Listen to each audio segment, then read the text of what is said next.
Selamat pagi Pak, bagaimana kabarnya Pak? Baik, sehat. Oke, saya lihat memang Bapak semakin lama di kegiatan ini semakin segar ya Pak ya? Mudah-mudahan lah. Iya. Walaupun banyak tugas tetap semangat mengerjakan ya Pak ya?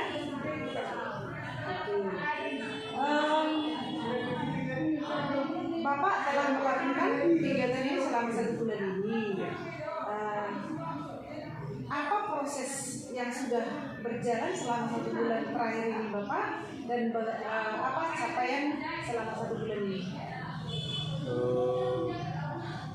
Proses yang 1 bulan itu kan tentang pengambilan keputusan sebagai pemimpin pembelajaran, baru yang kedua tentang pemetaan sumber daya, dan yang ketiga itu mengenai program yang berlaku pada murid ya. Oke, terima kasih. Ya, yang menarik Bu itu ya menariknya mempelajarinya Bu. Oke, terima kasih Bapak ya. Telah banyak yang Bapak lakukan atau Bapak pelajari selama 1 bulan ini yang juga Bapak dapatkan ya. Nah, sekarang masuk kita ke bagian pendampingan. Pertama adalah tujuan khusus pendampingan.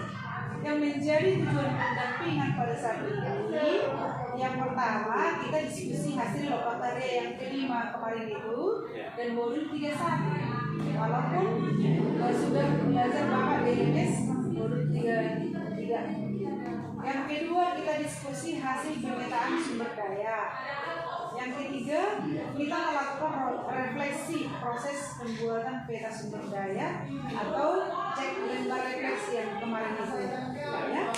Yang keempat, kita melakukan refleksi capaian kompetensi di bulan kelima dan mengapresiasi Bapak sebagai CNP. Oke, kita masuk yang kedua. Kita diskusi hasil pemetaan sumber daya dengan menggunakan pertanyaan-pertanyaan sebagai berikut. Pertanyaan yang pertama, apa yang Bapak temukan ketika melakukan proses pemetaan sumber daya? Adakah hal-hal menarik yang khusus yang ditemukan Pak? Tentang pemetaan sumber daya Bu ya. Iya. Dari pemetaan sumber daya ini Bu, yang setahu saya dulunya diabaikan sumber daya itu ternyata memang berpengaruh juga dalam proses pemajuan pembelajaran murid. Kira-kira demikian menurut saya. Ternyata banyak sumber daya yang ada dan itu berpengaruh untuk kemajuan murid ya Pak ya. Lalu perubahan apa yang Bapak harapkan dapat terjadi di lingkungan sekolah setelah Bapak mengetahui sumber daya yang ada dan bagaimana Bapak mewujudkan perubahan tersebut? Perubahan yang saya harapkan pribadi Bu itu perubahannya segala sumber daya itu bisa dimanfaatkan dalam kemajuan dari pembelajaran murid. Lalu untuk mewujudkannya pasti adanya kerjasama antara warga sekolah agar sumber daya itu bisa dimanfaatkan semaksimal mungkin. Oke, jadi pertama sekali perubahan dari diri kita dulu ya Pak ya? Ya, dari diri sendiri. Kita. Ya, jadi bisa nanti terwujud kalau sudah dimulai dari diri kita ya. Lalu bagaimana Bapak akan menggunakan hasil pemetaan yang diperoleh untuk memaksimalkan potensi sekolah ini? Saya menggunakan hasil pemetaan itu untuk memaksimalkan potensi sekolah. Ya, kalau menurut saya itu memanfaatkan segala sumber-sumber daya agar proses pembelajaran murid itu bisa bermanfaat pada murid. Semakin memanfaatkan gitu ya. Memanfaatkan sumber daya. Berdasarkan hasil pemetaan itu sudah dimaksimalkan tadi dan dimanfaatkanlah sumber-sumber daya tersebut sehingga semakin berdampak kepada murid. Iya. Ya. Yang ketiga,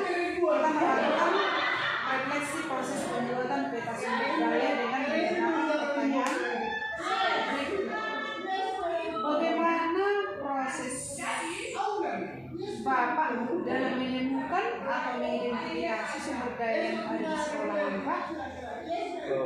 Proses saya dalam menemukan sumber daya ini prosesnya kalau menurut saya prosesnya itu ada kerjasama dengan CDP yang baik. Kira-kira sumber daya apa saja yang ada kaitannya atau ada manfaatnya dalam proses kemajuan pembelajaran murid. Kolaborasi dengan CDP lain untuk mengidentifikasi sumber daya tersebut ya. Lalu apa saja kendala dan tantangan yang Bapak hadapi saat melakukan identifikasi sumber daya sekolah dan bagaimana Bapak mengatasinya? Kendalanya hanya sebatas komunikasi yang ada waktu yang tidak tepat. Jadi mengatasinya ya mengatur waktu lah dengan cukup baik agar bisa komunikasi dengan baik untuk menentukan sumber-sumber daya itu. Oke, terima kasih Pak ya. Lalu bagaimana perasaan Bapak ketika berhasil mengidentifikasi sumber daya sekolah itu? Ya, perasaannya sudah pasti senang saja, Bu. Ada senangnya ketika sudah berhasil mengidentifikasi ya? Pasti senang. Oke, terima kasih Pak. Apa pertimbangan Bapak dalam menentukan sumber daya sekolah itu Pak? Pertimbangannya berdasarkan menurut saya pertimbangannya ya berdasarkan manfaatnya. Apa manfaatnya untuk yang berkepada murid? Kira-kira itu mungkin benar saya. Ya, terima kasih Pak. Bapak pertimbangkan dia sumber daya berdasarkan manfaat ya Pak ya. Ini manfaatnya ini, jadi kita petakanlah sumber daya itu. Lalu apakah terdapat hal lain yang dapat dijadikan sebagai sumber daya sekolah yang belum Bapak temukan dalam proses yang sudah berlangsung? Terdapat hal lain yang dapat dijadikan sumber daya. Masih adakah hal lain yang bisa dijadikan jadi sumber daya? Hal lain yang kurang paham gitu ya. Karena sudah ditemukan lagi tanya hal yang lain. Mungkin selama ini sudah digolongkan itu termasuk sumber daya, tetapi akhir-akhir ini bisa Bapak temukan bahwa itu bisa menjadi sumber daya. Oh ternyata ini bisa rupanya menjadi sumber daya. Ada seperti itu Pak? Sejauh ini belum ada. Kalau nanti prosesnya.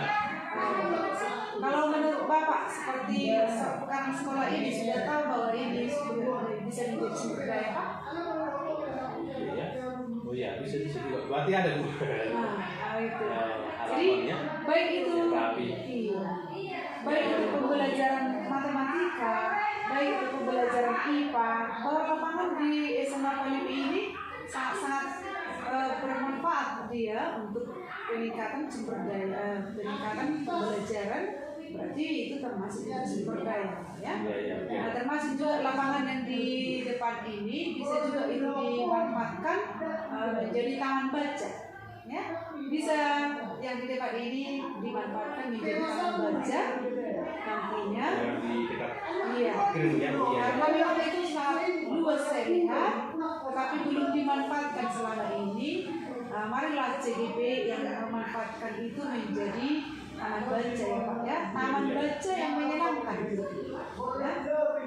Kita juga pernah ke SMA Budi-Budi di Sangkal, ada pohon-pohonan di bawahnya itu ada tempat-tempat duduk di situ, sering siswa itu baca-baca dengan angin sepoi-sepoi sejuk mereka belajar.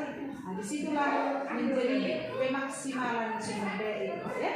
Oke, terima kasih. Semoga yang itu nanti bisa berlangsung dengan baik. Yang keempat, refleksi proses pengambilan keputusan dengan menggunakan pertanyaan sebagai berikut. Berdasarkan hasil pemetaan yang Bapak lakukan, bagaimana hal tersebut mempengaruhi proses pengambilan keputusan yang dilakukan Bapak? Berdasarkan hasil pemetaan. Ya. Kan dipetakanlah sumber daya itu. Adakah pengaruh daripada pemetaan itu terhadap pengambilan keputusan itu Pak? Karena kita kan harus bisa menentukan manfaat dari sumber daya itu, lalu diambil keputusan apakah itu bisa menjadi penunjang sumber daya itu penunjang kemajuan pendidikannya pembelajarannya murid. Yang jelas ada ya Pak ya. Iya, iya. Apa hal yang menurut Bapak masih perlu dikembangkan atau perlu dievaluasi? Yang perlu dikembangkan Dievaluasi. itu kalau dari saya perlu dikembangkan dari saya pribadi dulu. Saya harus lebih memahami lagi tentang sumber daya itu supaya bisa kita putuskan apakah itu bisa menjadi penunjang pembelajaran. Baru saya pribadi juga harus lebih memahami lagi tentang proses pengambilan keputusan dari 4 paradigma, 3 prinsip dan langkah-langkah dalam pengambilan keputusan itu. Jadi kalau itu sudah dipahami lebih berat, maka pengambilan keputusan nanti akan semakin tepat. Oke, terima kasih Bapak ya. Jadi perlu juga dikembangkan di situ. Tetap kita pelajari terus sehingga semakin berkembang nantinya, dan perlu dievaluasi dia selalu apa dia yang perlu dikembangkan. Kita evaluasi, lalu mana yang kurang kita tingkatkan. Lalu apa hal yang menurut Bapak mendukung keberhasilan dari keputusan yang diambil ini? Menurut saya Bu, yang mendukung keberhasilan dari pengambilan keputusan itu adalah adanya komunikasi dengan gurunya, terutama juga dengan kepala sekolah, agar pengambil keputusan itu bisa tepat, kira-kira demikian. Sangat dampak, lebih maksimal ya Pak ya? Iya. Oke, terima kasih Pak. Adakah pengalaman yang terjadi baik dalam waktu dekat ataupun sebelum mengikuti pendidikan guru penggerak ini yang mencerminkan dilema etika, baik itu terkait murid maupun mereka sejawat Pak? Kalau menurut saya Bu, dilema etika ya, ada sih, cuman kalau menurut saya dalam waktu dekat yang sebelumnya itu ada, tapi masih kategori yang menurut saya sih masih kategori yang ringan, belum dilema etika yang berat. Oke, terima kasih Pak ya. Menurut Bapak, apakah proses pengambilan keputusan yang dilakukan pada saat itu sudah sesuai dengan prinsip dan langkah yang dipelajari di buku 31 ini? Sebelumnya Bu, kan pengambilan keputusan dilema ini kan kita hanya menentukan keputusan itu dari menurut pendapat kita pribadi. Tapi setelah mempelajari modul 31 itu kan ada 4 paradigmanya, ada 3 prinsipnya, dan juga ada 9 langkah. Jadi sebelumnya itu belum pernah dilakukan, tapi untuk kemarin itu kita analisa, tapi belum maksimal karena pemahaman tentang pengambilan keputusan itu mudah-mudahan untuk ke depan bisa lebih pas lagi, lebih tepat lagi. Oke Pak, terima kasih Pak. Jadi ada langkah-langkahnya, dengan kalau kita lakukan dengan langkah itu akan semakin bagus ya Pak ya. Apa hal yang menurut Bapak yang masih perlu dikembangkan atau perlu dievaluasi dari proses pengambilan keputusan ini Pak? Yang perlu dikembangkan Bu, ya apa lagi? Tentang pemahamannya juga perlu dikembangkan ya. Pemahaman tentang ya itu tadi Bu, tentang prinsipnya.